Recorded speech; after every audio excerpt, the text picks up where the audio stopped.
ہم خدا کے کلام میں دیکھیں آستر اس کا 4 باب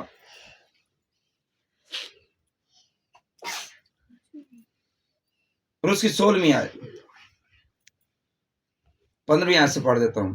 تب آستر نے ان کو مردکی کے پاس یہ جواب لے جانے کا حکم دیا کہ جاؤ اور سوسن میں جتنے یہودی موجود ہیں ان کو اکٹھا کر اور تم میرے لیے روزہ رکھو اور 3 روز تک دن رات نہ کچھ کھانا نہ پینا نہ پیو۔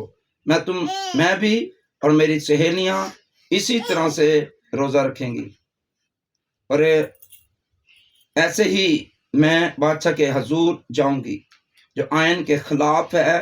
اگر میں ہلاک ہوئی تو ہوئی۔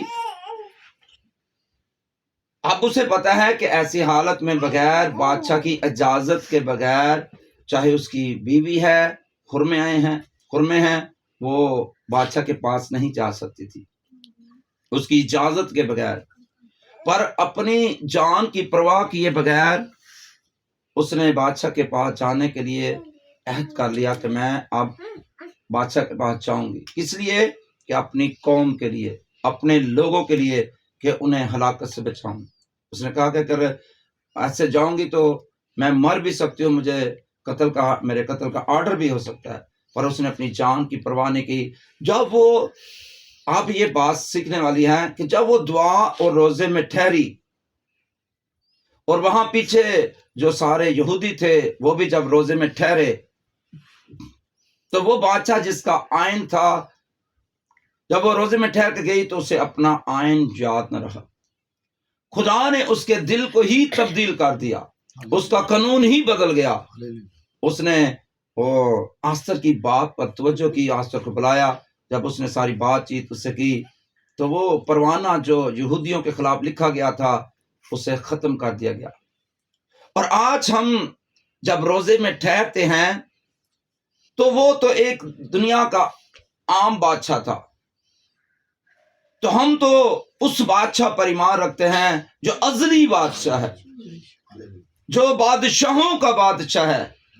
کیا اگر ہم روزے اور دعا میں ٹھہر کر جب اپنے بادشاہ کے پاس جاتے ہیں تو کیا ہم اس کے دل میں نہیں ٹھہر سکتے؟ کیا اس کے ارادے کو نہیں بدل سکتے؟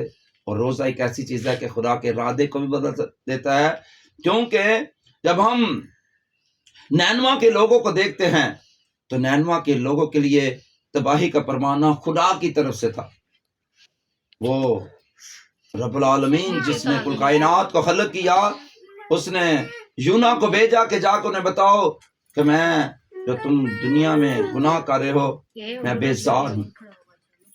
اور جب وہ یونا گیا تو انہیں منادی کی تو ان کے دل نرم ہو گئے، ان کے اندر خدا کا خوف آ گیا۔ جب وہ دعا روزے میں ٹھہرے، خاکسار بن گئے، تو خدا کا ارادہ بدل گیا۔ اور آج جب ہم اپنے بادشاہ کے پاس جائیں گے، اگر ہمارے کرمزی گناہ بھی کیوں نہ ہوں، اگر ہم خدا سے دور ہیں، تو جب ہم دعا اور روزے حقیقی روزہ رکھ کر اپنے خدا کے حضور جائیں گے تو کیا وہ ہماری بات نہیں سنے گا؟ کیا کسی کو اگر کوئی مصیبت ہے، دکھ میں ہے، تکلیف میں ہے، کیا اس کی تکلیف ختم نہ ہوگی؟ آج صرف ہم اپنے مقاصد کے لیے روزے رکھ رہے ہیں، نہ کہ کسی انسان کے لیے، نہ اپنے بہن بھائیوں کے لیے، نہ اپنی کلیسیا کے لیے، نہ اپنے خادموں کے لیے، نہ اپنے ملک پاکستان کے لیے، نہ کسی اور چیز کے لیے، بلکہ صرف ہمیں اپنے ہی مقاصد نظر آتے ہیں، اپنی ہی ضروریات نظر آتی ہیں، اپنے ہی خواہشات نظر آتی ہیں، اور ہم اپنے لیے تو سارے کر دینے پر کسی واسطے